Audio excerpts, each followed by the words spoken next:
The world of sports is mourning the passing of a German football icon, Franz Beckenbauer. The man nicknamed the Kaiser, or the Emperor, died Sunday at the age of 78. Beckenbauer was one of the most successful players in soccer, helping clinch the World Cup for Germany, both as a player and then as a coach. But later in his life, Beckenbauer was accused of bringing corruption to the beautiful game. We have more now in this report. He was one of the most famous Germans in the world, Franz Beckenbauer. Everywhere he went, success followed him his entire life. I was born a Virgo. People say that Virgos are punctual, ordered and disciplined. I think that I have all of those characteristics. Beckenbauer was a post-war child, born in Munich in 1945. He began playing football at an early age. He started his professional career at Bayern Munich at the age of 19. Fans gave him the nickname the Kaiser due to his commanding style of play. With the club, he won every major trophy there was. As captain, he led the German national team. They became European champions and then world champions in 1974. Beckenbauer is considered the archetype of the libero style of play, always the free man on the field. My whole life has been defined by football.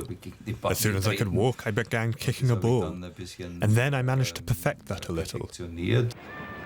And this is how he was marketed. Beckenbauer was also a world-class businessman. He was the first German player with his own manager and own brand. Ein Top-Qualität. The only thing he wasn't good at was singing. Nevertheless, he managed to get in the German music charts.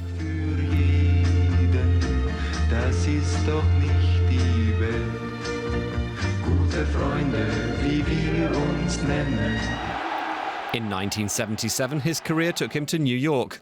At Cosmos, the Kaiser played alongside football superstar Pelé, and he became the first celebrity German footballer.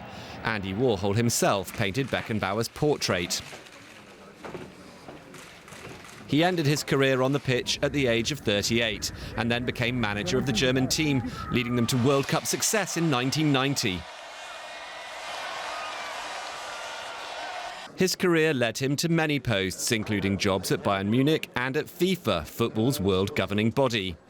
It was Beckenbauer's hard work that won Germany the rights to host the 2006 World Cup. Deutschland. And Beckenbauer had a vision. This World Cup will be an example of friendliness, of organisational talent. And when the game's over, people will say Germany organised a great World Cup. The 2006 World Cup became a summertime fairy tale for the hosts as they grew in self-confidence. It also helped send a positive image of the country abroad, transforming others' ideas of what German was. But in 2015, there were corruption allegations to do with the 2006 World Cup. The spotlight fell on Beckenbauer and his reputation suffered badly. He withdrew from the public eye. Personal struggles followed with the loss of his son and some health problems, including 2 heart operations. Beckenbauer denied the corruption allegations against him right till the very end. He was, without doubt, Germany's footballer of the century. All right, here in the studio with me now is my colleague Chris Harrington from BW Sports. Chris, let's talk about Mr. Beckenbauer, the man known as the Kaiser. What did he mean to the sport? Yeah, I think he was synonymous with winning when it comes to how he was looked at and digested here in Germany. He was a winner everywhere he went. The Kaiser, for those unaware, means emperor in English. So that pretty much speaks to, to his long-lasting reputation in terms of the sport. But he came up through FC Bayern. FC Bayern is the monster in the Bundesliga. He won a handful of times there, won a European champion, 3 European Cups as well at Bayern Munich. One of only 3 men to have won a World Cup as a player and a coach. In 1974 with West Germany, they won the World Cup here in Germany.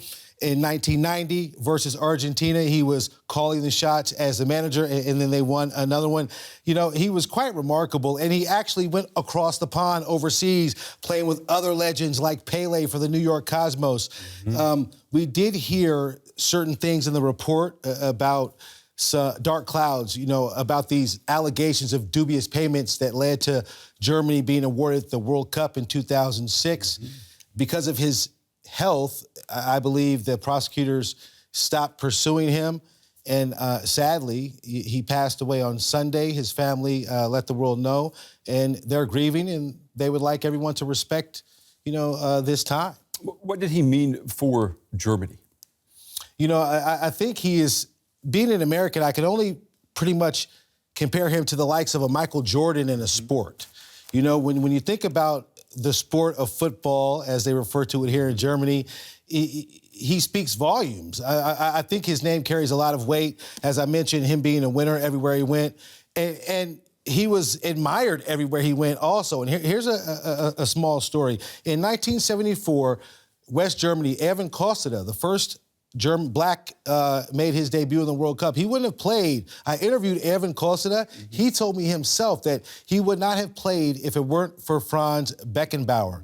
This was, you know, back in the mid-'70s. A lot of different opinions, you know, in terms of race here in Germany. Franz Beckenbauer seemed to be a person with a great personality, according to Evan Kosteda. Everyone seemed to love him. Obviously, he will be missed in Germany.